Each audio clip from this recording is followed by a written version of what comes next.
Hi friends, D3 ക്വിസിലേക്ക് ഏവർക്കും സ്വാഗതം. 9ാം ക്ലാസ്സിലെ മലയാളം അടിസ്ഥാന പാഠാവലിയിലുള്ള കൊടിയേറ്റം എന്ന പാഠത്തിൻ്റെ പാഠപുസ്തകത്തിലെ പ്രവർത്തനങ്ങളും വിക്ടേഴ്സ് ചാനലിൽ ഈ പാഠഭാഗത്തിൽ നൽകിയിട്ടുള്ള നോട്ടുകളുമാണ് ഈ വീഡിയോയിൽ. നിങ്ങൾക്ക് ഈ വീഡിയോ ഇഷ്ടമാവുകയാണെങ്കിൽ ലൈക്ക് ചെയ്യുക, ഞങ്ങളുടെ ചാനൽ സബ്സ്ക്രൈബ് ചെയ്യുക, മറ്റുള്ളവർക്കും ഇത്തരം അറിവുകൾ ലഭിക്കുന്നതിനായി ഷെയർ ചെയ്യുക. നമുക്ക് വീഡിയോയിലേക്ക് കടക്കാം. കൊടിയേറ്റം.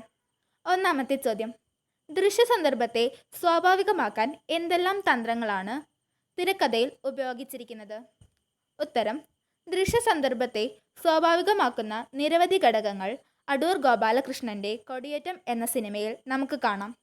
ഈ ഘടകങ്ങൾ തന്നെയാണ് ഒരു സിനിമയെ പ്രേക്ഷകർക്ക് ആസ്വാദ്യമാക്കി തീർക്കുന്നത്. കഥാപാത്രങ്ങളുടെ വേഷവിധാനങ്ങളാണ് അതിലൊരു ഘടകം. നാട്ടിൻപുറത്തെ സാധാരണക്കാരായ ജനങ്ങളുടെ വസ്ത്രങ്ങളാണ് ശങ്കരൻകുട്ടിയുടെയും ശാന്തമ്മയുടെയും ഭവാനി അമ്മയുടെയും ലോറി ഡ്രൈവറുടെയുമൊക്കെ. അതുപോലെ തന്നെ കഥാപാത്രങ്ങൾ തമ്മിലുള്ള സംഭാഷണം വാമൊഴി ഭാഷയിലാണ്. അമ്മായി ഇല്ലയോ, ഇത് വെച്ചേര്, കൊച്ചിപ്പം വെള്ളം കുടിച്ച് ചത്തേനല്ലോ, അയ്യോ ഞാൻ ചായ കുടിച്ചേച്ചാ വന്നേ തുടങ്ങിയ വാക്യങ്ങൾ വാമൊഴി ഭാഷയ്ക്ക് ഉദാഹരണങ്ങളാണ്. കഥാപാത്രങ്ങളുടെ ചലനവും ഭാവവും ദൃശ്യസന്ദർഭത്തെ സ്വാഭാവികമാക്കുന്ന ഘടകമാണ്. ശാന്തമ്മയെ കാണാനായി ശങ്കരൻകുട്ടി വീട്ടിലെത്തുമ്പോൾ അടുത്തെവിടെയോ പശു കരയുന്ന ശബ്ദം കേൾക്കുന്നുണ്ട്. തൊട്ടിലിൽ കിടക്കുന്ന കുഞ്ഞിനെ കണ്ടപ്പോൾ ശങ്കരൻകുട്ടിയുടെ മുഖത്ത് വിടരുന്ന പുഞ്ചിരിയിൽ അച്ഛൻ്റെ അഭിമാനവും സന്തോഷവുമാണ് അടങ്ങിയിരിക്കുന്നത്. അലക്കുകാരിയുടെ കുഞ്ഞിനെ വെള്ളത്തിൽ നിന്നെടുക്കുന്ന സന്ദർഭത്തിൽ അയാളിലെ ഉത്തരവാദിത്ത ബോധത്തിൻ്റെ സ്വാഭാവിക പ്രകടനം കാണാൻ സാധിക്കും. ശാന്തമ്മയുടെ വീട്ടിൽ നിന്നിറങ്ങിയ ശങ്കരൻകുട്ടി പോകും വഴിയിൽ ഇടയ്ക്കിടെ അവളെ തിരിഞ്ഞു നോക്കുന്നത് അവർ തമ്മിലുള്ള അഗാധമായ ദാമ്പത്യ ബന്ധത്തെയാണ് സൂചിപ്പിക്കുന്നത്. ഇവ ഗ്രാമീണ പ്രദേശങ്ങളിൽ കാണുന്ന കാഴ്ചകളാണ്. ഇതെല്ലാം ദൃശ്യസന്ദർഭത്തെ സ്വാഭാവികമാക്കാൻ അടൂർ പ്രയോഗിച്ച തന്ത്രങ്ങളാണ്. 2. ശങ്കരൻകുട്ടി കൗതുകപൂർവ്വം താഴെ തൊട്ടിലിലേക്ക് നോക്കി നിന്നു. അയാളുടെ മുഖത്ത് ഒരു ചെറുചിരി വിടർന്നു. കണ്ണുണ്ടോ നിങ്ങളുടെ മുഖത്ത്, കൊച്ചിപ്പം വെള്ളം കുടിച്ച് ചത്തേനല്ലോ. ഈ വരികളിൽ തെളിയുന്ന ശങ്കരൻകുട്ടിയുടെ മാനസികാവസ്ഥ വ്യക്തമാക്കുക. ഉത്തരം: കുട്ടികൾക്കൊപ്പം കളിച്ചും ഉത്സവങ്ങൾ കണ്ടും നടക്കുന്ന ശങ്കരൻകുട്ടി കുട്ടിത്വം വിട്ടുമാറാതെ ആഹ്ലാദകരവും അലസവുമായ ജീവിതം നയിക്കുന്ന ഒരു വ്യക്തിയാണ്. വിവാഹിതനായിട്ടും മാറ്റമൊന്നും വരാത്തതിനാൽ പ്രസവത്തിന് പോയ ഭാര്യ തിരികെ വന്നില്ല. ഭാര്യയുടെ പിണക്കത്തിൻ്റെ കാരണം മനസ്സിലാക്കിയ അയാൾ ജീവിത യാഥാർത്ഥ്യങ്ങൾ തിരിച്ചറിയുകയും ലോറിയിൽ ക്ലീനറായി വരുമാനമാർഗം കണ്ടെത്തുകയും ചെയ്യുന്നു.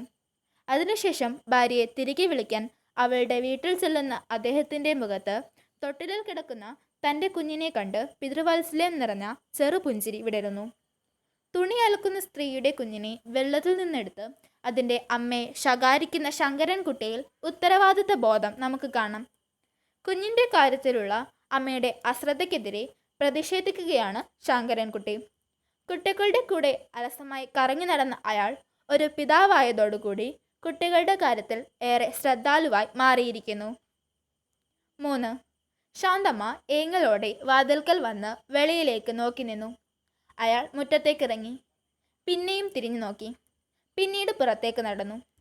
ശങ്കരൻകുട്ടി ശാന്തമ്മയെയും കുഞ്ഞിനെയും കണ്ടുമടങ്ങുന്ന ഭാഗമാണിത്. ഈ തിരക്കഥാഭാഗം ഒരു കഥയുടെ തുടക്കമാണെന്ന് കരുതുക. കഥ പൂർത്തിയാക്കുക.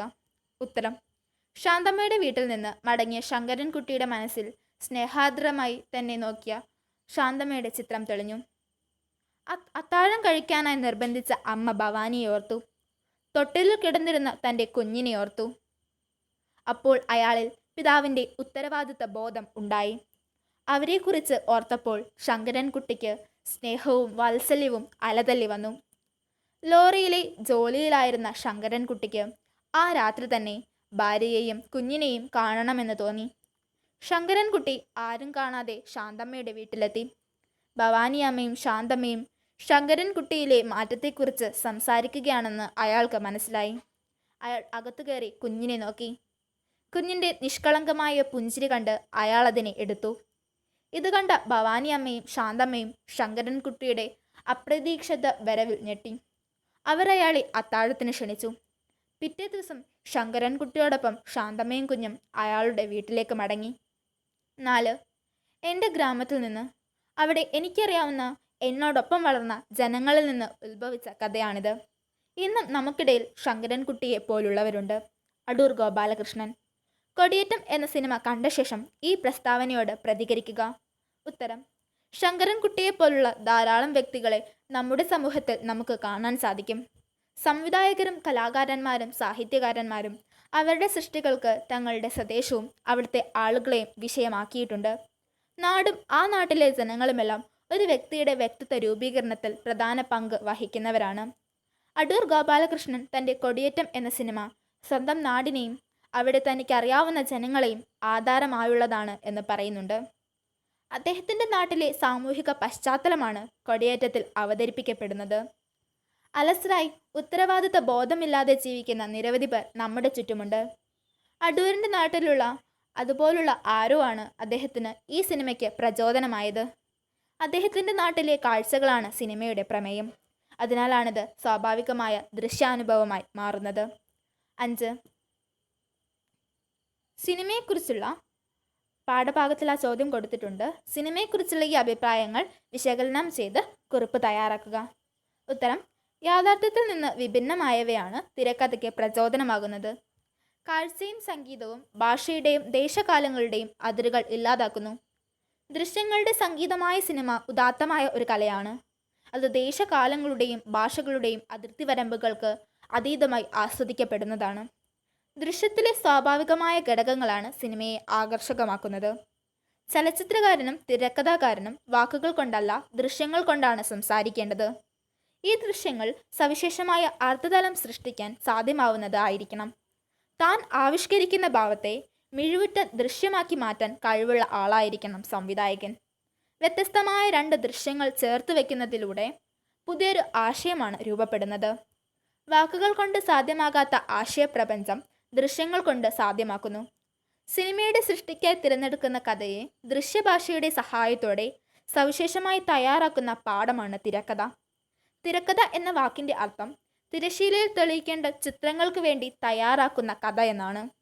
ഒരു കഥയെ ചിത്രങ്ങളുടെ സഹായത്തോടെ പറയുന്നതാണ് തിരക്കഥ.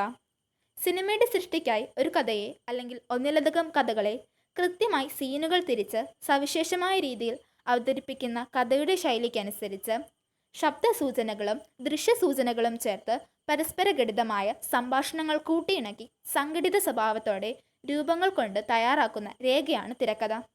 മേൽ പറഞ്ഞവയെല്ലാം അക്ഷരാർത്ഥത്തിൽ ഒത്തുചേരുന്ന സിനിമയാണ് ഭാർഗവീ നിലയം. 6.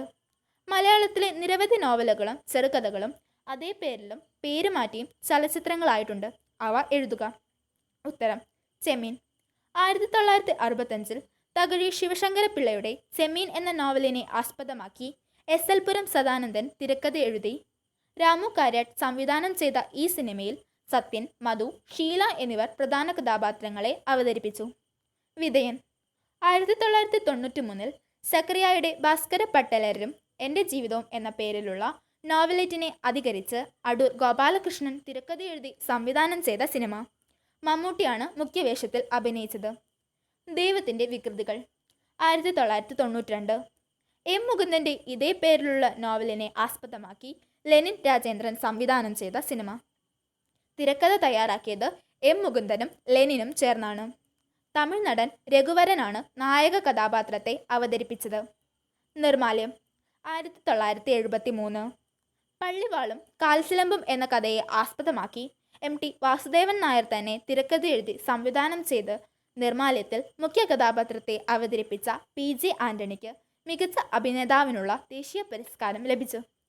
മികച്ച സിനിമയ്ക്കുള്ള ദേശീയ അവാർഡും സംസ്ഥാന അവാർഡും നിർമാല്യത്തിന് ലഭിച്ചു. വിശ്രുത നടൻ സുകുമാരൻ ആദ്യമായി അഭിനയിച്ച സിനിമയും ഇതായിരുന്നു. മതിലുകൾ.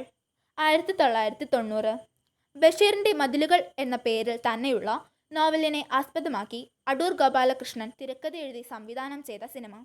നായക വേഷത്തിൽ മമ്മൂട്ടിയാണ് അഭിനയിച്ചത്. പാലേരി മാണിക്യം ഒരു പാതിരാ കൊലപാതകത്തിൻ്റെ കഥ. 2009 യഥാർത്ഥ സംഭവത്തെ ആസ്പദമാക്കി TP രാജീവൻ രചിച്ച ജനപ്രിയ നോവലിൽ നിന്ന് തിരക്കഥ തയ്യാറാക്കി രഞ്ജിത്ത് സംവിധാനം ചെയ്ത സിനിമ. 3 കാലഘട്ടങ്ങളിലെ 3 മനുഷ്യരുടെ വേഷങ്ങളിൽ മമ്മൂട്ടി മികച്ച പ്രകടനം കാഴ്ചവെച്ച ഈ സിനിമ മികച്ച സിനിമയ്ക്കുള്ള സംസ്ഥാന പുരസ്കാരം നേടി. മമ്മൂട്ടിക്കും ശ്വേത മേനോനും മികച്ച അഭിനേതാക്കൾക്കുള്ള അവാർഡും ലഭിച്ചു. ഭാർഗവി നിലയം 1964. നീലവെളിച്ചം ഉൾപ്പെടെയുള്ള തൻ്റെ കഥകളെ ആസ്പദമാക്കി ബഷീർ തിരക്കഥ എഴുതിയ ഈ സിനിമ സംവിധാനം ചെയ്തത് വിൻസെൻ്റ് ആണ്. പ്രേം നസീർ, മധു, വിജയ നിർമ്മല എന്നിവർ അഭിനയിച്ചു. ചിദംബരം 1984. CP ശ്രീരാമൻ്റെ ചെറുകഥയിൽ നിന്ന് അരവിന്ദൻ തിരക്കെഴുതി സംവിധാനം ചെയ്ത സിനിമ. ഭരത് ഗോപി, സ്മിത പാട്ടീൽ, ശ്രീനിവാസൻ എന്നിവരാണ് പ്രധാന വേഷങ്ങളിൽ അഭിനയിച്ചത്. പൊന്തന്മാട 1994. ഈ സിനിമയുടെ തിരക്കഥ തയ്യാറാക്കിയത് ശ്രീരാമൻ്റെ 2 കഥകൾ പൊന്തന്മാട, ശീമത്തമ്പുരാൻ ആസ്പദമാക്കിയാണ്. TV ചന്ദ്രൻ സംവിധാനം ചെയ്ത ഈ സിനിമ ഇന്ത്യൻ ചലച്ചിത്ര രംഗത്തെ 2 വിശ്രുത അഭിനേതാക്കളുടെ മമ്മൂട്ടിയും നസ്രുദ്ദീൻ ഷായും പ്രകടനം കൊണ്ട് ശ്രദ്ധേയമായി. ഓടയിൽ നിന്ന് 1965. കേശവദേവ് ഇതേ പേരുള്ള നോവലിൻ്റെ ചലച്ചിത്രാവിഷ്കാരം. സംവിധാനം KS സേതുമാധവൻ. സത്യൻ, പ്രേം നസീർ, KR വിജയ, കവിയൂർ പൊന്നമ്മ എന്നിവർ അഭിനയിച്ചു.